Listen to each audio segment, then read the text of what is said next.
വൈശാഖം ശ്രീമുരുക ഭക്തജന സംഘം സംഘടിപ്പിച്ച സ്കന്ദ മഹാപുരാണ നവാഹ യജ്ഞം ഭക്തനിർഭരമായ ചടങ്ങുകളോടെ സമാപിച്ചു.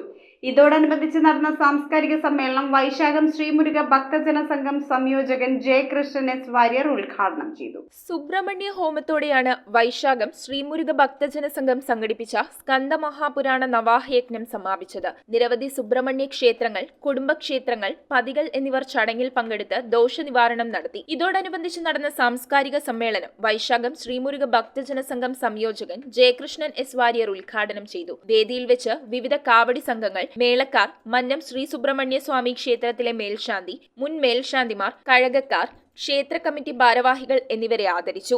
Vijesh Krishnan Potti, Raju Embran Rangayyan Swami, Babu Poduval, N Sasikumar, S Prakash, V G Sasidharan, Viji Sunilkumar, Krishnankutty, Mayura Rameshan, Chandu Navami, Kannan റോൾഡെക്സ്, സുരേഷ് കരിപ്പറമ്പ്, വിമല കൽപ്പടിയിൽ, ജിജു, ശശി, ഹരിഹര സുബ്രഹ്മണ്യൻ, കെ ടി സുബ്രൻ, സതു എളന്തിക്കര, മനോജ് കരിപ്പറമ്പ് തുടങ്ങിയവരെയും ആദരിച്ചു. കരുണൻ കെടാമംഗലം, കെ വി സുനിൽകുമാർ, സുരേഷ് മനക്കപ്പടി, രാജീവ് നെല്ലിപ്പിള്ളി, രാജീവ് മുല്ലശ്ശേരി, അഭിജിത്ത് നല്ലെലിപ്പടി, പെരുവാരം മോഹൻ സ്വാമി തുടങ്ങിയവർ പരിപാടിക്ക് നേതൃത്വം നൽകി. വേദാഗ്നി, അരുൺ സൂര്യ ഗായത്രി മഠം, നെടുമുടി ഗോപാലകൃഷ്ണ പണിക്കർ, വിനോദ് സ്വാമി എന്നിവരാണ് സ്കന്ദ മഹാപുരാണ നവാഹയജ്ഞം നടത്തിയത്.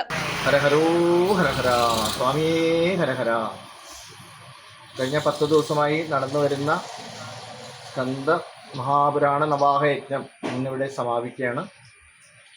ഈ നവാഹയജ്ഞത്തോടനുബന്ധിച്ച് അത്യപൂർവമായിട്ടുള്ള നിരവധി പൂജകളും ഹോമങ്ങളും നടന്നിരുന്നു. അതിനെല്ലാം നേതൃത്വം കൊടുത്തുകൊണ്ട് പ്രവർത്തിച്ചത് ബ്രഹ്മശ്രീ അരുൺ, വേദാഗ്നി അരുൺ സൂര്യഗായത്രിയാണ്. അദ്ദേഹത്തിന് എല്ലാവരും നന്ദിയും രേഖപ്പെടുത്തുന്നു.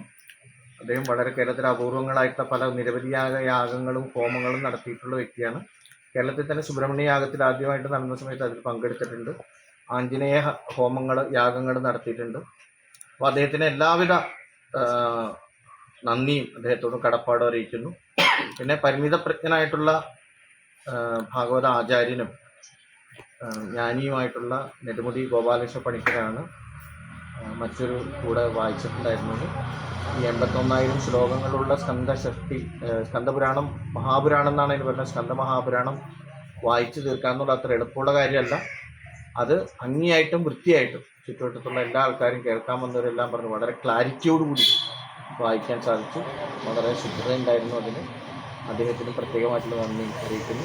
News bureau, Paravur. ടാലിസ്മാൻ ടെക്സ്റ്റൈൽസിൽ 100 രൂപ മുതൽ ഷർട്ടുകൾ, ജീൻസുകൾ, ചുരിദാർ മെറ്റീരിയലുകൾ 60 രൂപ, ഷിഫോൺ സാരികൾ 90 രൂപ, പട്യാലകൾ 2 എണ്ണം 100 രൂപ, ഷാളുകൾ 60 രൂപ.